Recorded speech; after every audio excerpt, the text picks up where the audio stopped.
So now when those things happen, and I start feeling like something's missing in my life, you know, like, man, I got the girl, I got the house, why don't I feel fulfilled? I was just like, yeah, listen, I was trying to like guide you into purpose and destiny. I mean, you know, boo, bae on the other side. I mean, I already had that for you, you know, but you really wanted it. So, you know, I'm just going to let you do that. Before we get into it, I already know what you're thinking. Aaron, did you really engage with dating apps? Yes, I did, and it was horrible. But before we go into it, hey, my name is Aaron, AJ. Thanks for coming on. Thanks for joining. Appreciate the support and everything like that. And I'm sharing some of my experience with dating apps. These apps, to be exact. If you're wondering why there's so many, I'm going to talk about it in a minute. But I initially didn't even want to engage with the apps, but let's talk about it. So, to give you some context, I was never a fan. And when I say never a fan, I mean I never even tried dating apps up until last month. The stories I heard about hookups and being ghosted and things of that nature weren't necessarily appealing. And then, like, just the whole idea, the whole concept seemed weird to me. Like, why would I go online, download an app to date people when I can actually, like, see you in person, like you in person, and then, like, something develops from there? The concept didn't make sense to me at 18. Fast forward to now, I had that same prevailing thought. You know, it didn't really change. I never even heard of people personally finding love through the apps. I know they exist. I've never met them. Be that as it may, my birthday came around, and I decided this year, for some reason, I was going to treat myself and try something new, try something different. And I said, hey, why don't you try the dating apps? So I downloaded one to start off, and it was Upward, because it was a Christian dating app. And I said, hey, Christian dating app, hey, let's do that one. To me, in my mind, Tinder was only for hookups. Those were the only two, outside of Christian Mingle, which was meme to death, the only two that I really even heard of up to that point, because I didn't engage. The whole profile thing, the whole questions thing, again, it was all new, so I didn't mind all the questions. I didn't mind putting the information in, and began my little journey. I talked to my brother at my birthday dinner about it. He was as confused as I was initially about the whole, like, why would you even do it?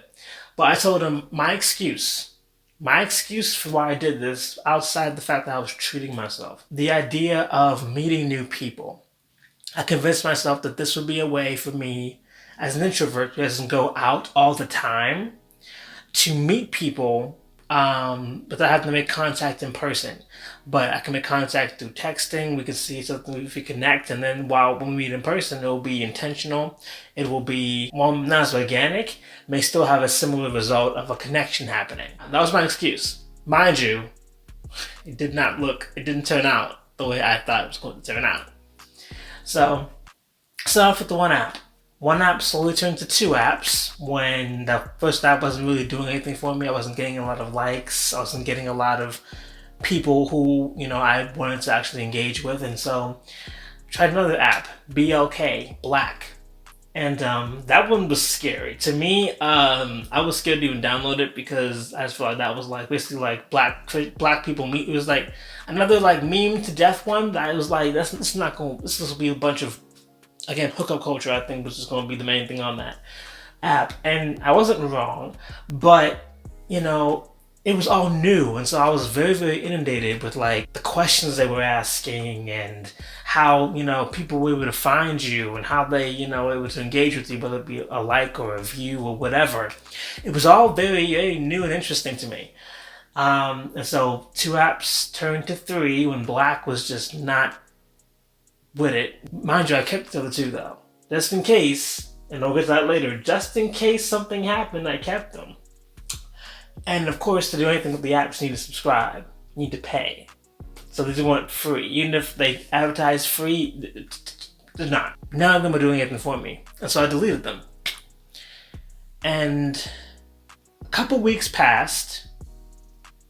I go on Instagram and I see a dating app that I haven't tried. And I want to say it was my foolishness, because I know it wasn't nothing good.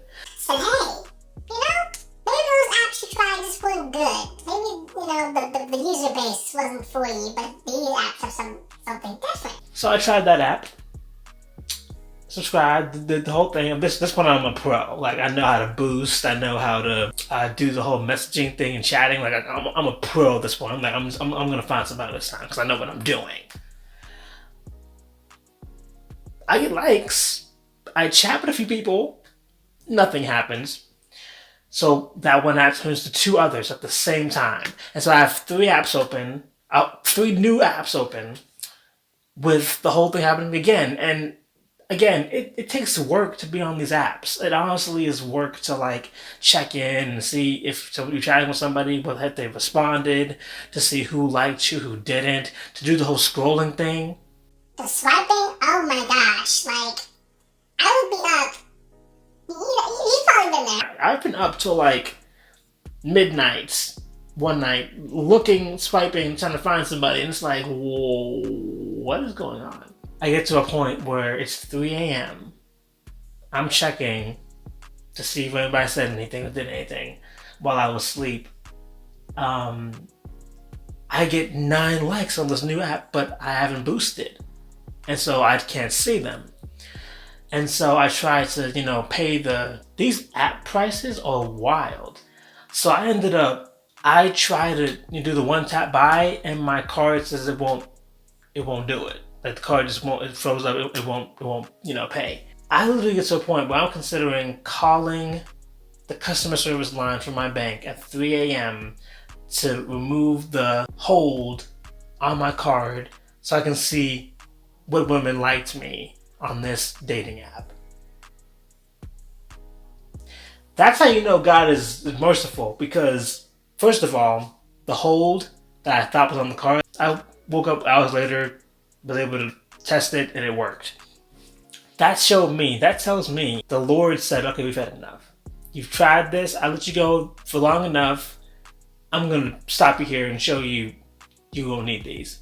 Deleted all 3 of the apps. Don't know who those 9 likes were, don't care. It probably would have been the same result. Let's get into that too. Let's get into the results.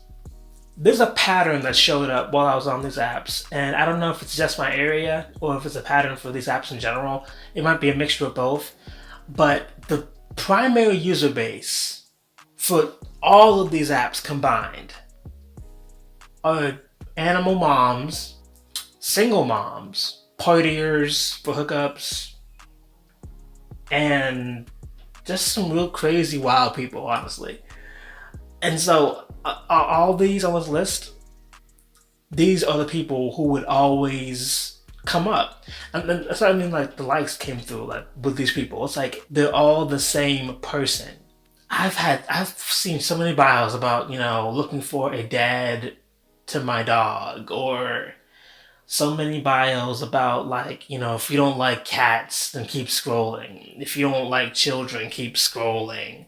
So many, like, off-kilter, like, little headlines or, like, pickup lines. I'm like, yeah, nobody who I'm trying to engage with, nobody's serious about, like, dating a, Christian man looking for, like, a good time, or looking for, a nice evening out. Nobody like that was checking for me, or on these apps.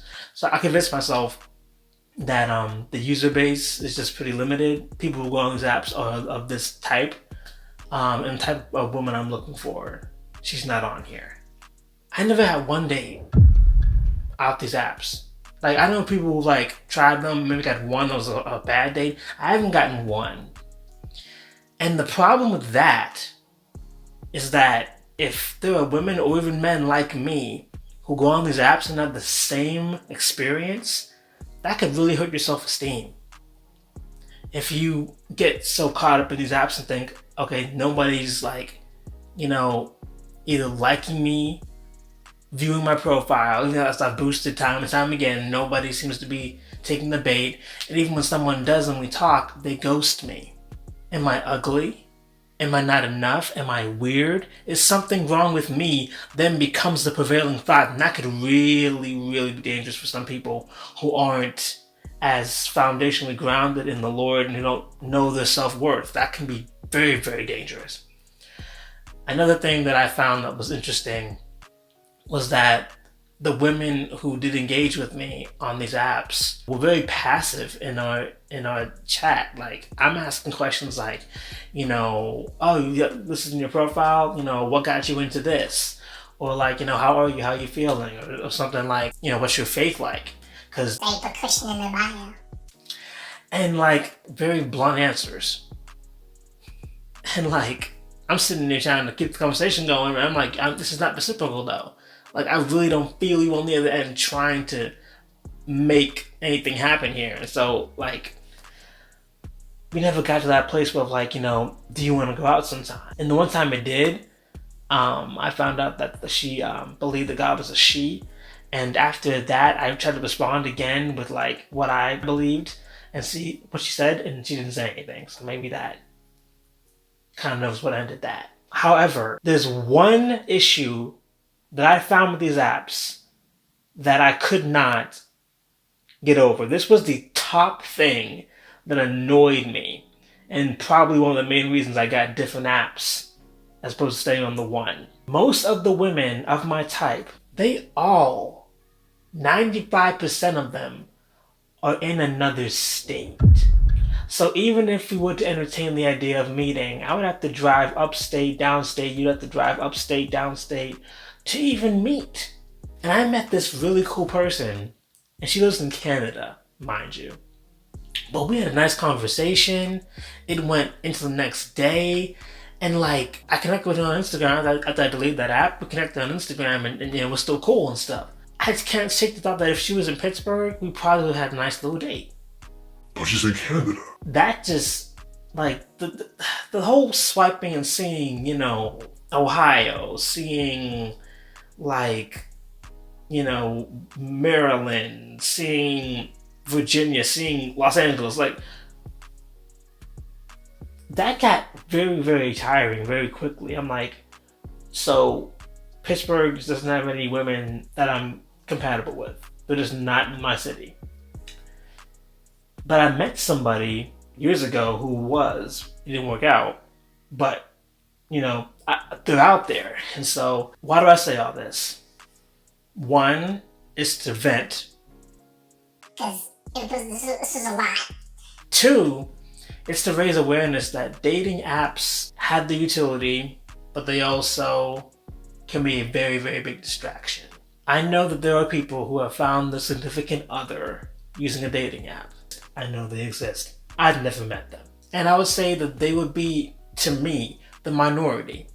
And I'm happy for those people because, like I said, this stuff is work. But for most people, the prevailing story is that they either started the search and are still searching, or they just started and are excited, but the prospects don't look great. My own personal experience showed me what I already knew at 18. The dating apps are not organic, that they're inherently a bit judgy because you're literally judging people based off of their profile if you want to, like, hang out with them, or if they're your type of person. And I would encourage people, if they do go on dating apps, or if they are on dating apps, to take inventory as to if it's really benefiting you. If it's not, I would say get off of it, because you're just wasting money, one. And two, you're becoming systematic in trying to find love. More important than all of that, for the Christian, I believe that the Lord has called some of us to marriage, some of us to singleness. If you feel strongly He's called you to singleness, the dating apps, I don't think, are going to help you just find friends. They might, but it's doubtful. I would go out, find a church group, small group, church events, do it in person. Because more often than not, You in person is way more interesting, way more engaging to somebody than you on a screen and your word text box that doesn't show pretty much any of you. To those who are called to marriage, who feel they're called to marriage, I would say the same thing. It's probably better to go for purpose, let the Lord bring the person, and then y'all connect that way. So yeah, that's the video. I pray that there was something in there that was of use. And again, hopefully for somebody who, got on this video trying to see if they should do it, they have their answer. And again, like with all things, we should go to God first for our answers. We shouldn't go to people as our first resort. We shouldn't go to God as our last resort. God should be the first person we ask for advice. That's why I folded, because God gave me the advice and then I went against it. The very same thing the Israelites are doing in the book of Isaiah as I'm reading. They took matters into their own hands, formed alliances that God did not sanction, didn't ask him any advice. And so the result was calamity. And so with this, the result was losses for me, time and money. And, the lesson was learned, but there was mercy.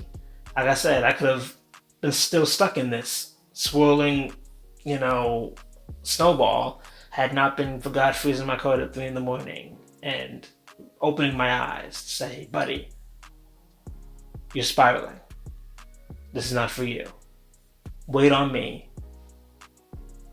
Same way I've done for you before, I can and will do for you again if you stay patient. Wait on me. Go for the purpose, I will bring the person. So, that's the video. Hope it helped. And until next time, peace and deuces. Because I feel like a lot of people, are trying to find the person before the purpose. And it's out of alignment. Because when you do that... sound bites, bro. Hold up now. Hey, look, I'm just bouncing off what you're giving. I'm bouncing off what you're giving. Thank you, Holy Spirit. But, it's out of alignment. And so, when you go out of alignment, you can't get to the destination because you're already off-road. Yeah. And so I love that is the first thing we gotta do, is make sure that we are in alignment with what God's calling us to, and then He'll bring, the person.